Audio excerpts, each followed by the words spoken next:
In this podcast episode, Ben Shapiro discusses a variety of cultural, political, and international topics with a critical lens. The conversation begins with McDonald's unusual Ramadan ad campaign in Germany and explores the implications for diversity, equity, and inclusion (DEI) in the West.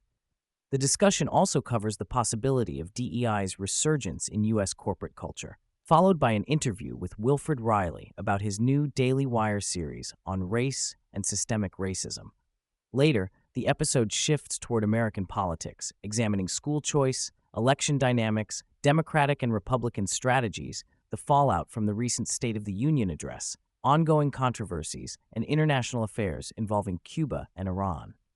Ben Shapiro opens by examining McDonald's advertising strategy in Germany during Ramadan, highlighting its peculiar choice to remove images of food from billboards during fasting hours as a supposed respect for Muslim traditions. Germany's Muslim population is roughly 6 to 5%, and Ramadan entails fasting from dawn to sunset. McDonald's is not a halal-certified restaurant, which raises questions about the logic of the campaign. Shapiro critiques this move as a symptom of Western cultural capitulation, where businesses signal virtue by prioritizing the cultural customs of minority groups, often at the expense of their own foundational values and interests. The campaign, designed by a German agency, aims to avoid tempting Muslims fasting during daytime hours by suspending visible food ads until sunset. Shapiro argues that this is unnecessary and self-defeating since devout Muslims likely avoid non-halal fast food like McDonald's during Ramadan hours anyway. He compares this corporate gesture to an imaginary scenario where a kosher-opposed restaurant would alter its ads during Jewish holidays, indicating such acts are more about signaling to virtue-conscious Western consumers than genuine cultural respect.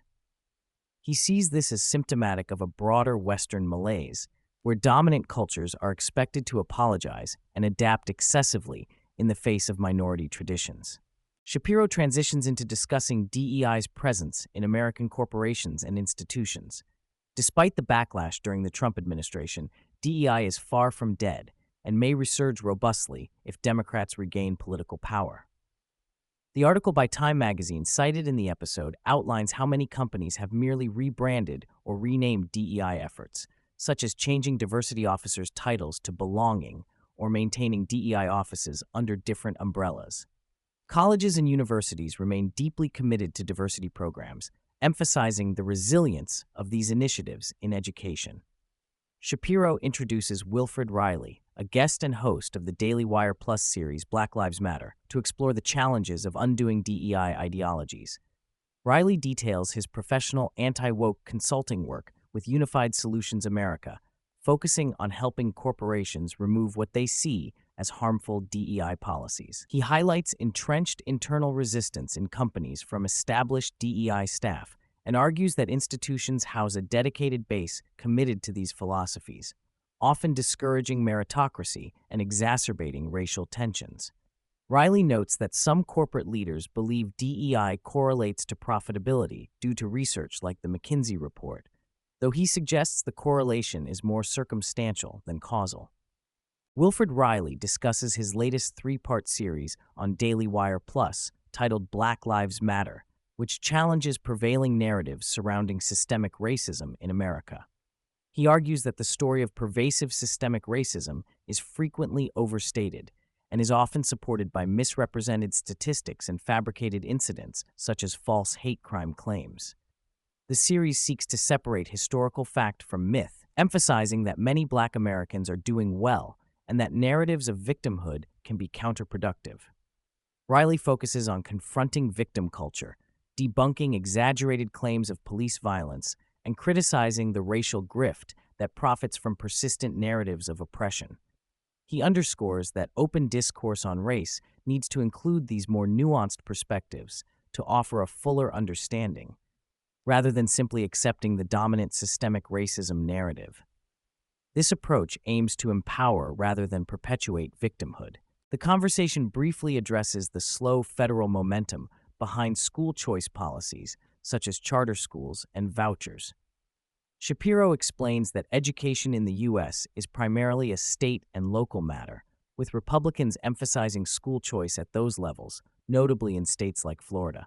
The federal government's smaller role and the decentralized nature of education makes a national platform challenging to implement. He advocates for eliminating the Department of Education altogether and devolving power fully to states.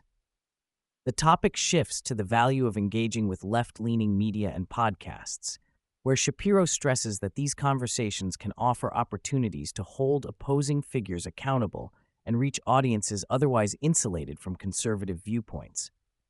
He openly criticizes President Trump when warranted, battling the notion that conservatives must unconditionally defend him. Shapiro warns of the substantial risk that Democrats may retake Congress and reintroduce more expansive DEI and progressive policies, including transgender ideology, if Republicans do not maintain momentum. Polling data highlights a Democratic lead in generic congressional voting and shifting primary participation trends in critical states like Texas. He discusses key primaries, notably the Texas Senate race, where 3 Republicans are vying for the nomination. Shapiro endorses John Cornyn as the strongest candidate to keep the seat Republican and cautions that nominating controversial figures could jeopardize key battleground seats. The scandal involving Texas Representative Tony Gonzalez and the tragic death of a former staffer is raised as a potential liability for GOP hold in vulnerable districts. The Democrats' fractious response during President Trump's recent State of the Union address is analyzed, with Shapiro portraying their interruptions and outbursts as politically damaging. Comments from figures like Ilhan Omar and Al Green are highlighted for their divisiveness and refusal to engage substantively on protecting American citizens before illegal immigration. President Trump's fierce rebuke of Democratic members' conduct at the State of the Union is noted, including his blunt characterization of certain figures. Conversely, progressive politicians like Vice President Kamala Harris dismissing the speech as untruthful and boring is critiqued. Shapiro underscores the importance of Republicans calmly but firmly exposing the Democrats' radicalism. Internal Democratic conflicts are spotlighted, such as exchanges between Senator Bernie Sanders and Senator Markwayne Mullin over the affordability and failures of the Affordable Care Act. Shapiro calls out the Democrats' unwillingness to reform health care despite evident issues. Vice President J.D. Vance's new role, cracking down on Medicaid fraud, is briefly discussed. The pause of federal Medicaid funds to Minnesota reflects concerns about systemic fraud and abuse, which run rampant in large welfare programs. Shapiro critiques the disconnect between punishing criminal fraud and the larger problem of welfare abuse driven by perverse incentives within the system. He advocates for welfare to be managed more locally to facilitate accountability. In foreign policy, Shapiro addresses a Cuban incident involving a U.S. speedboat allegedly fired upon, resulting in casualties. The exact nature of the boat's mission remains unclear, but likely involves illicit activity close to Cuban waters. Secretary of State Rubio's uncertainty and intent to investigate are noted amid heightened regional tensions. More extensively, Shapiro outlines ongoing U.S.-Iran nuclear negotiations in Geneva. The U.S. demands include dismantling Iran's main nuclear facilities and handing over enriched uranium, with a call for a permanent non-proliferation agreement without sunset clauses. Iranian officials dismiss these demands, refusing to curb their missile program or forgo uranium enrichment, signaling a hardline stance.